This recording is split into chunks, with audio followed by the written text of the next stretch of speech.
Hi guys, my name is Winnie and we are in Ngong, Kajiado County today. We are with Sam. She's a permaculturalist, an author, an engineer, and let's hear from her. Welcome, Sam. Thank you. Welcome to my little Microshamba, which is the little name that I coined. And I hope that this project will be really nice for this year, and there's so much to show you guys when it's developed. So thank you for hosting us first of all.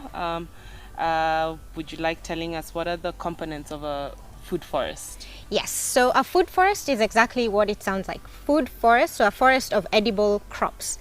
And when the word forest means lots of trees are involved, preferably edible trees, but sometimes you can have herbal trees as well. For example, bay leaf, which is also edible. So you can add medicine and food in a food forest. And once the trees are just one level, you can go lower, you can have your crops. And then you can go even lower and you can have things like mushrooms and such. Oh, that's awesome. So it sounds like a very fine use of space, but I'd like you to tell us about permaculture.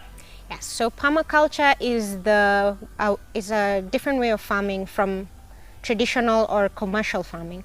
Permaculture makes use of polyculture, which is growing many things at the same time or in the same space.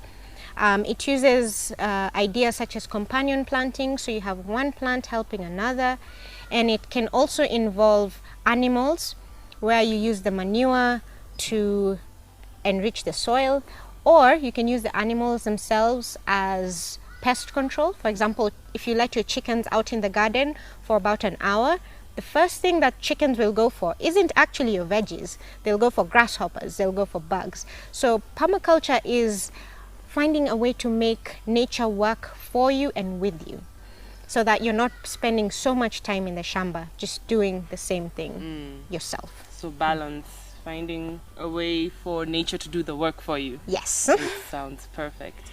So we've seen quite a bit. We've seen the fruit trees, we've seen you have a bit of compost going.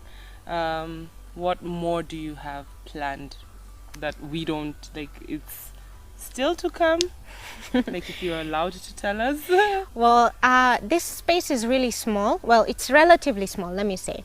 It's about 1/8 of an acre, and my idea for the project is to show you how much food you can create in this 1/8, and not just food that you eat, for example, veggies only.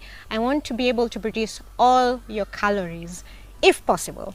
So I'm 5'3" and about I think my calorie intake is probably 2,000 calories. So I'll be trying to produce 2,000 calories from this small space alone, without having to go to the grocery store. So I'm planting my carbohydrates, my proteins, my fats, and my micronutrients. So that's the project for this year.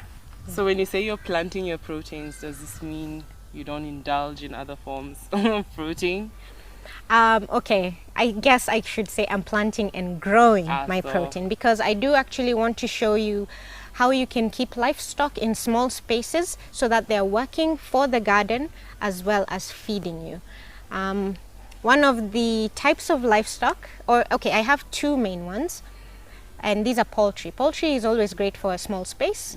And one is ducks. Ducks are really good. You don't need so many, about 3 to 5 ducks, 4 females, 1 drake, and they can give you enough eggs for the months, because ducks are actually better layers than chickens in some cases. So you'll get eggs every day. Chickens, you get eggs every 25 hours, 26, and with ducks every 24. So you can actually have a substantial amount of protein or eggs from ducks. The other one, this is a little bit of a secret, but you get the exclusive: quail. I know what you're thinking of the quail mess we had, but I want to show how you can use quail to provide protein in terms of eggs and meat. You only need, in each square garden or in each square box, that's 16 square feet, so you can keep you can keep about 2 per square foot or 1 per square foot, so 16 quail. That's 16 quail eggs, That's small which space. is but you do have to have a little bit of skill and technique. So I'm going to keep that a secret so I can bring you back. We appreciate the knowledge nonetheless. I'm happy you have plans for insects. Ooh, insects. Yeah, I didn't say about insects.